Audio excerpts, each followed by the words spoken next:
ये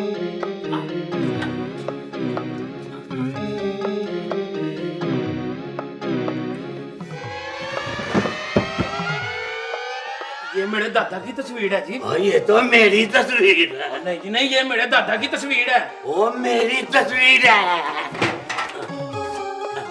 जनाबे अली, ये मेरे दादा सलमान बख्श की तस्वीर है। हाँ, सलमान बख्श। हाँ तुम्हारे दादा की तस्वीर। हाँ जी। हाँ। हाँ, ये आप क्या कर रहे हैं जी?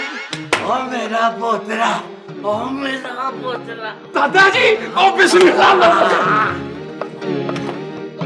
यार तुम तो बिल्कुल ही रूही हुआ है। दादाजी, ओए आप यहाँ बड़ा अब्बा तो आपको वसूल करने कराची गया है। लो, मुझको वसूल करने गया, मेरी बिल्टी छुड़ाने के लिए गया है। मुझको आमों का क्रेट समझ रखा। नहीं नहीं दादाजी, हमने उधर आपको बड़ा ढूंढा था, बड़ा आप कहीं नजर ही नहीं आए। और नजर कैसे आता?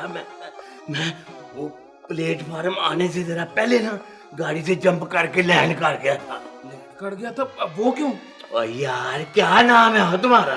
मेरा नाम जी इमरान बख्श, वल्दमान बख्श। ऑफिसर सलमान बख्श, बर्मा वाला, उर्फ उर्फ जंगजू पहलवान। आ मेरा पुत्र।